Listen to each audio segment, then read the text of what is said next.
Bonjour à toutes et à tous.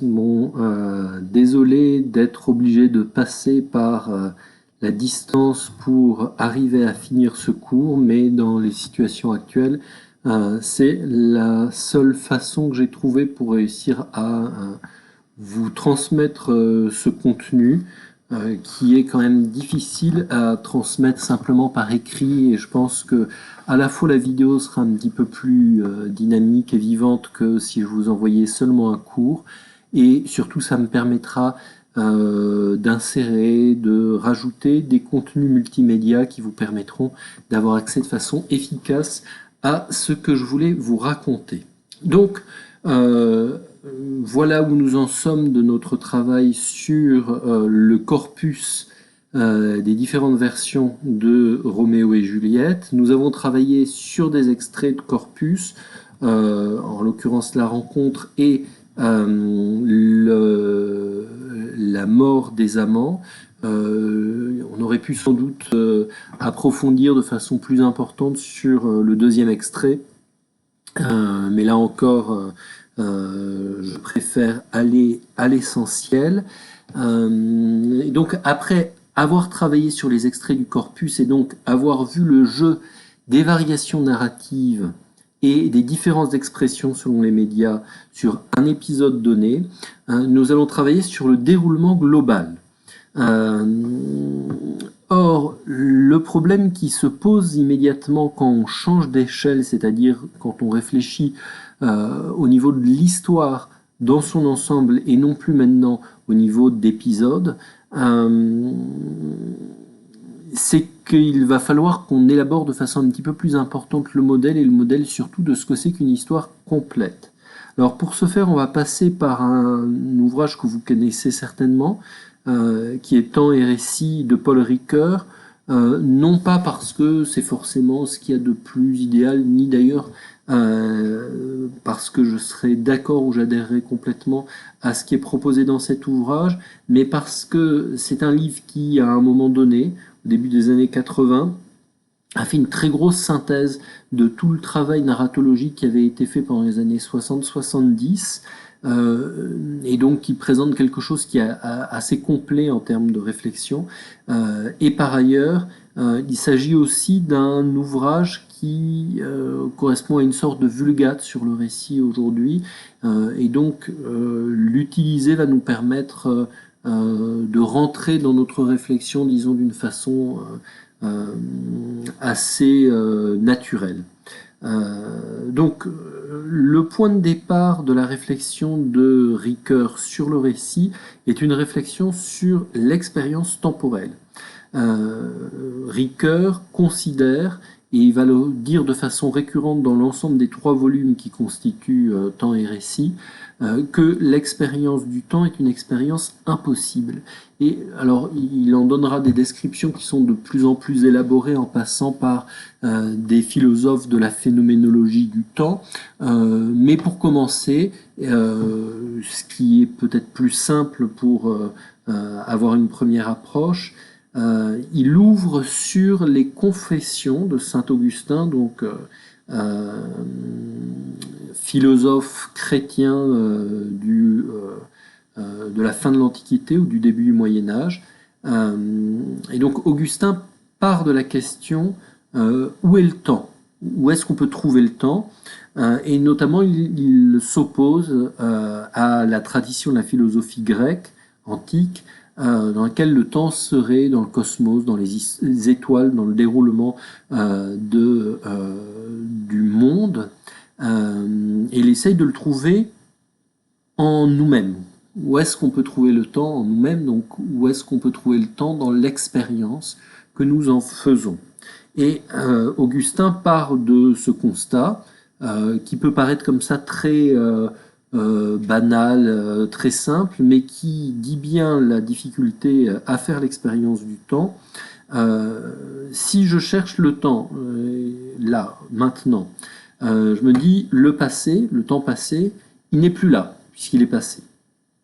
Le temps à venir, le futur, il n'est pas encore là, puisque il est futur, justement. Et le présent, au moment où je voudrais m'en saisir, il est déjà passé. donc l'instant que je vis, soit j'essaye de le saisir et hop, il est passé dans le passé, ou bien il n'est pas encore là, il est dans le futur. Et donc, on se trouve dans une situation que Ricoeur appelle une discordance temporelle, dans laquelle le sujet qui vit le temps ne peut jamais le saisir, ne peut jamais véritablement en faire l'expérience. Donc une première étape, si vous voulez, de sentiment décevant de l'expérience temporelle. À cette expérience temporelle décevante qu'il tire des confessions d'Augustin, Ricoeur va opposer le pouvoir du récit. Et pour cela, il va revenir un petit peu en arrière à Aristote, à la poétique d'Aristote en l'occurrence, qui décrit, on connaît la chose de façon très topique, hein, le récit comme quelque chose qui a un début, un milieu et une fin, ce qui paraît une espèce de truisme, mais qui en fait veut dire que le récit est une forme d'organisme, quelque chose qui est complet, qui vit de façon complète, et qui donc va pouvoir donner une unité à l'expérience du temps. Donc, point de départ de la réflexion de Ricoeur, une confrontation entre la discordance temporelle et la concordance du récit. Et donc il va faire de cette confrontation la double caractérisation du récit. Le récit, pour lui, a une tendance qui est une tendance qu'on dira épisodique. Qu'est-ce que ça veut dire épisodique? Ça veut dire que dans le récit se suivent des épisodes, les uns après les autres, dans une simple suite. Il y a un événement, et puis un autre événement, et puis un autre événement encore, etc. Et cette suite ne fait pas unité. Elle présente simplement des événements dans une dispersion qui viennent les uns après les autres. Petite parenthèse par rapport à ça, si vous vous souvenez bien, j'avais exposé dans un cours précédent, dans le cours précédent en l'occurrence, la théorie du récit de Brémond, donc qui vient du livre Logique du récit, dans lequel chaque événement du récit est donné comme une potentialité, quelque chose qui s'accomplit ou non, hein, selon une sorte de division comme ça, de deux branches.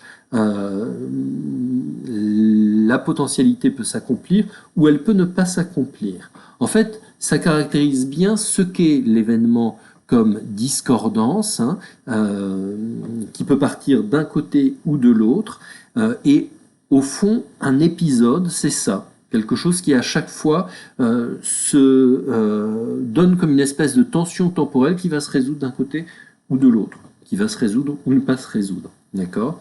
Donc ça, c'est la tendance épisodique du récit qui voudrait que le récit puisse être une espèce d'immense éparpillement et au fond, un récit qu'on raconterait en disant « il m'est arrivé ça, je suis sorti, j'ai rencontré quelqu'un, et puis je suis passé à autre chose, et puis je suis allé dans une autre ville, etc., etc. » Ça donnerait ça, un récit dans lequel ne seraient présentés que des épisodes.